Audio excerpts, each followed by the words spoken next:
Bismillahirrahmanirrahim. Assalamualaikum warahmatullahi wabarakatuh. Hai Sobat Vkom, perkenalkan nama saya Naila Ananda dengan NIM 13020230112 dari Fakultas Ilmu Komputer, Prodi Teknik Informatika. Jadi, pada kesempatan kali ini, saya akan memaparkan rangkuman materi selama pesantren kilat virtual.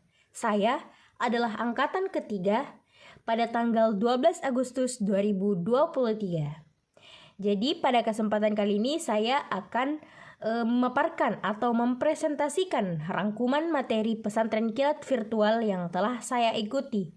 Jadi pemaparannya adalah di video selanjutnya.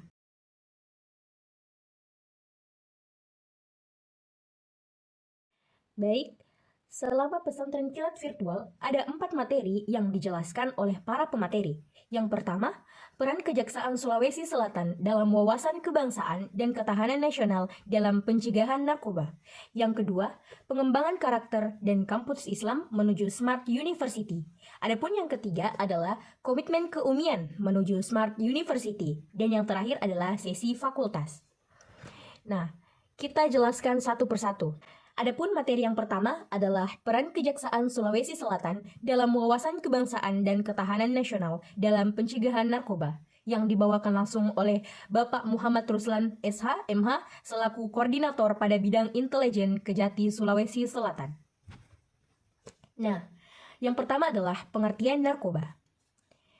Narkotika adalah zat atau obat yang berasal dari tanaman ataupun bukan tanaman, baik sintetis maupun semi-sintetis yang dapat menyebabkan penurunan atau kehilangan kesadaran, hilangnya rasa, mengurangi atau menghilangkan rasa nyeri, dan dapat menimbulkan ketergantungan. Nah, itulah adalah pengertian dari narkoba. Nah, selain bahaya, narkoba juga memiliki manfaat, yakni apa saja sih manfaat narkoba? Yaitu narkotika merupakan obat atau bahan yang bermanfaat di bidang pengobatan atau pelayanan kesehatan dan pengembangan ilmu pengobatan. Nah, selain memiliki bahaya, ternyata narkoba juga memiliki manfaat. Nah, apa sih bahaya dari narkoba? Narkoba sangat berbahaya bila salah digunakan atau digunakan tidak sesuai dengan standar pengobatan, terlebih bila disertai peredaran narkoba secara gelap. Akan mengurangi perseorangan maupun masyarakat khususnya generasi muda yang berbahaya bagi kehidupan dan nilai-nilai budaya bangsa yang pada akhirnya dapat melemahkan ketahanan nasional. Nah, itulah tadi manfaat dan bahaya narkoba. Nah, jadi penyalahgunaan narkoba merupakan ancaman bagi negara sehingga tindak pidana narkoba termasuk dalam extraordinary crime atau kejahatan luar biasa yang dilakukan dengan menggunakan kemajuan medsos operandi, diantaranya pemanfaatan teknologi yang canggih dan didukung oleh jaringan organisasi yang luas. Saat ini penyebaran narkoba mencapai tingkat yang sangat memprihatinkan. Hampir seluruh penduduk dunia dapat dengan mudah mendapatkan narkotika, mulai dari para bandar atau pengedar yang menjual di tempat hiburan malam, kantor, kampus, dan lain-lain. Nah, narkoba memiliki sumber dan jenis-jenis narkoba itu sendiri. Misalnya, narkotika jenis opium yang berasal dari Laos, Myanmar, dan Thailand. Ganja berasal dari negeri kita sendiri, yakni dari Aceh. Dan kokain berasal dari Amerika Latin, serta psikotropika berasal dari RRC. Nah, selain sumber, ada beberapa jenis narkoba, yakni ganja, sabu-sabu, heroin, morfin, kodein, dan ekstasi. Nah, apabila mendapatkan barang-barang tersebut, itu adalah jenis-jenis narkoba dan alangkah baiknya tidak disalahgunakan atau diberikan langsung kepada pihak yang lebih berwajib. Nah, siapa pelaku tindak pidana dalam Undang-Undang Nomor 35 Tahun 2009 tentang narkotika? Nah, pelaku sebagai pengguna atau penyalahguna dikenakan pasal 127, yakni penggunaan narkotika untuk diri sendiri, dan dikenakan pasal 116 bagi pengguna narkotika untuk diberikan kepada orang lain. Nah, selanjutnya yaitu pelaku sebagai bukan pengguna, dikenakan pasal 111 dan 112, yakni pemilik. Yang kedua, pengolah dikenakan pasal 113, pembawa dan pengantar dikenakan pasal 114 dan 119, serta pengedar dikenakan pasal 129.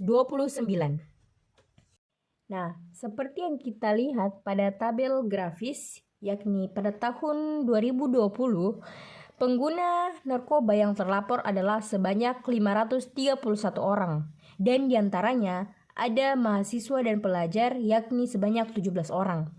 Nah, pada tahun 2021, sebanyak 3.046 orang terlapor dan diantaranya ada 154 orang yang berstatus pelajar atau mahasiswa.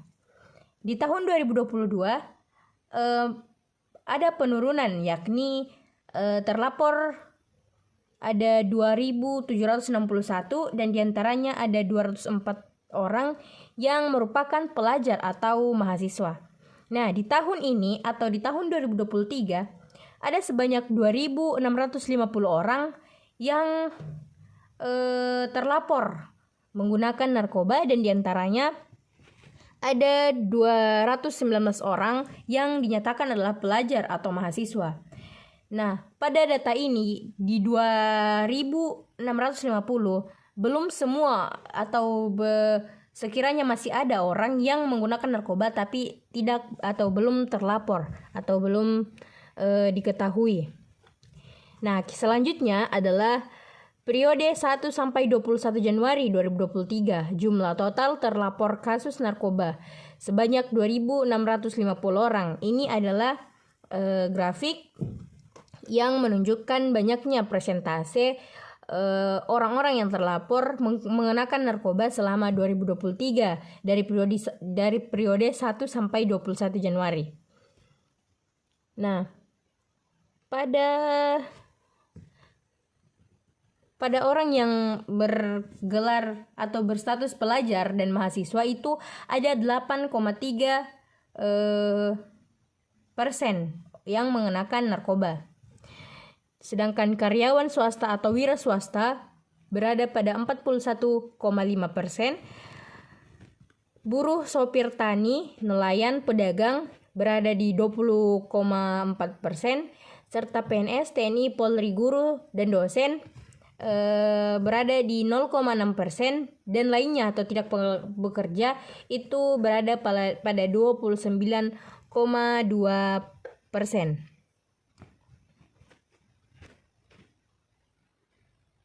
Nah, asas wawasan kebangsaan merupakan ketentuan dasar yang harus ditaati, dipatuhi, dipelihara, dan diciptakan agar terwujud demi tetap taat dan setianya komponen atau unsur pembentuk bangsa Indonesia terhadap kesepakatan bersama. Asas Wasantara terdiri dari 6, yakni yang pertama, 1. Kepentingan atau tujuan yang sama. 2. Keadilan. 3. Kejujuran. 4. Solidaritas. 5. Kerjasama. Dan 6 adalah kesetiaan terhadap kesepakatan. Nah, ada beberapa poin yang perlu kita renungi, yakni yang pertama, hidup lebih indah tanpa narkoba. Yang kedua, hidup ada akhirnya, tapi jangan diakhiri hidup dengan narkoba. Yang ketiga, jauhi narkoba, sayangi keluarga. Dan yang keempat adalah narkoba adalah anak emas setan. 5. Narkoba adalah pembunuh berdarah dingin, jauhi atau mati. 6. Hukuman berat bagi pengedar atau bandar narkoba. Dan yang ketujuh adalah coba sekali tak akan pernah kembali. Itulah tadi materi atau penjelasan materi yang pertama. Kita beralih ke materi yang kedua. Adapun materi yang kedua adalah strategi UMI menuju Smart University yang dibawakan langsung oleh Bapak Dr. Haji Muhammad Ishaq Samad, MA, selaku Wakil Rektor 4 Universitas Muslim Indonesia. Nah, desain karakter SDM UMI menjadi pemimpin masa depan, yakni 1. Karakter moral. Atau karakter moral itu seperti iman, takwa, jujur, dan rendah hati. Adapun yang kedua adalah karakter kinerja, yang termasuk karakter kinerja adalah kerja keras, ulet, tangguh, tak mudah menyerah, dan tuntas. Yang ketiga adalah kompetensi, yaitu berpikir kritis, kreatif, komunikatif, dan kolaboratif. Dan yang keempat adalah literasi teknologi informasi. Literasi teknologi informasi, Internet of Things, Big Data, Artificial, dan Intelligence.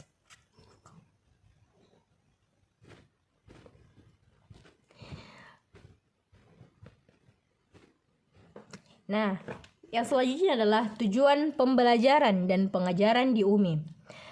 Ada dua tujuan pembelajaran dan pengajaran yang ada di UMI, yaitu yang pertama, menghasilkan ahli pikir yang bertakwa kepada Allah Subhanahu wa Ta'ala, yang dipersonifikasikan sebagai manusia ulul albab atau berakal.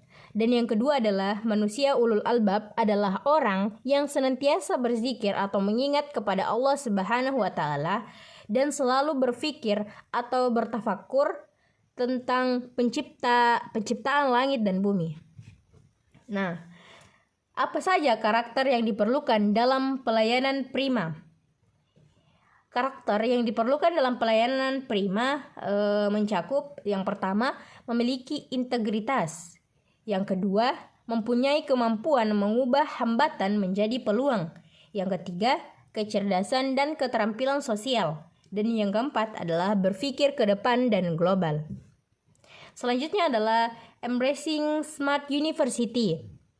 UMI memiliki visi dan cita-cita untuk menjadi bagian dari evolusi peradaban yang terjadi. Konsep Embracing Smart University menjadi pilihan dan selalu unsur sivitas. UMI harus dapat beradaptasi dan bertransformasi, menanggapi perubahan tersebut dengan optimis dan responsif. Nah, itulah tadi penjelasan mengenai materi yang kedua, yaitu strategi UMI menuju Smart University. Baik, kita melangkah ke materi yang ketiga. Baik, adapun materi yang ketiga yakni komitmen keumian menuju Smart University yang dibawakan langsung oleh Bapak Dr. Haji Abdul Halim SHMH selaku Sekretaris Pengurus Yayasan Wakaf UMI. Adapun komitmen keumian yakni menghadapi persaingan global, khususnya menghadapi persaingan global era revolusi industri 4.0 sebagai transisi menuju era revolusi industri 5.0 atau dan termasuk era pandemi COVID-19, maka UMI perlu membangun komitmen baik yang bersifat individual maupun kelembagaan agar terbentuk karakter dan kondisi kondusif untuk menjadikan visi dan misi UMI. Adapun komitmen UMI menuju Smart University dibedakan menjadi 3, yakni komitmen kelembagaan, yang kedua komitmen individual, dan yang ketiga adalah komitmen skill dan kerja. Nah, yang pertama adalah komitmen kelembagaan, dibagi menjadi 5, yakni khaira ummah, yang kedua ulul albab, yang ketiga pelayanan umat, 4 melahirkan manusia yang beriman amaliyah, beramal ilmiah, berakhlakul karimah, dan berdaya saing tinggi. Dan yang kelima adalah mewujudkan UMI sebagai pelopor pembangunan peradaban Islam global. Nah, setelah menjelaskan komitmen kelembagaan, yang selanjutnya adalah komitmen individual. Komitmen individual dibagi menjadi 16 komponen utama, yakni yang pertama nilai taat, yang kedua syukur, yang ketiga sabar, 4 ikhlas, kelima cerdas, keenam jujur, 7 amanah, 8 komunikasi, 9 menghadapi keragaman, 10 semangat kebangsaan, 11 penyayang, 12 pemaaf, 13 peduli, 14 cinta tanah air, 16 toleransi, dan yang terakhir adalah peduli sosial. Nah, komitmen yang terakhir adalah komitmen skill dan kerja, dibagi menjadi 8 komponen utama, yakni yang pertama, belajar dan bekerja adalah amanah, Yang kedua adalah belajar dan bekerja adalah ibadah. Yang ketiga, belajar dan bekerja adalah rahmat. Yang keempat, belajar dan bekerja adalah panggilan. Yang kelima adalah belajar dan bekerja adalah akulturasi diri. 6, belajar dan bekerja adalah kehormatan. 7, belajar dan bekerja adalah pelayanan. Yang terakhir adalah belajar dan bekerja adalah seni. Nah, itulah tadi pemaparan materi yang ketiga mengenai komitmen keummian menuju Smart University. Materi yang keempat akan kita bahas di video selanjutnya. Jadi pada materi keempat adalah sesi fakultas yang dibawakan oleh Ibu Putri Lestari LB, Eskom, MT, MTA, selaku Wakil Dekan 3 Fakultas Ilmu Komputer. Nah, pada sesi fakultas ini tidak terlalu banyak yang dibahas, atau yang dibahas adalah yang penting-penting mengenai Fakultas Ilmu Komputer. Nah, pembahasan pertama yang saya tangkap adalah yang pertama, pemaparan dekan dan wakil dekan Fakultas Ilmu Komputer. Nah, siapa saja sih dekan dan wakil dekan Fakultas Ilmu Komputer? Jadi, dekan Fakultas Ilmu Komputer yakni Bapak Insinyur Purwansyah, Eskom, Mkom, MTA, yang dan wakil dekan 1 yakni Ibu Insinyur Yulita Sakim, Eskom, MT, MTA, yang bergerak di bidang atau bertugas di bidang akademik.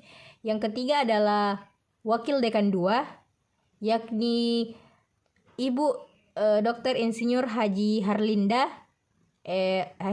L, Eskom, Mkom, MTA, yang bertugas di bidang keuangan dan sarana prasarana. Selanjutnya adalah Wakil Dekan 3, Ibu Putri Lestari LB, Eskom, MT, MTA, yang bertugas di bidang kemahasiswaan. Yang kelima atau yang terakhir adalah Wakil Dekan 4, yakni Bapak Dr. Haji Nurman, MA, yang bekerja atau yang mengawasi bidang keagamaan dan dakwah Islam.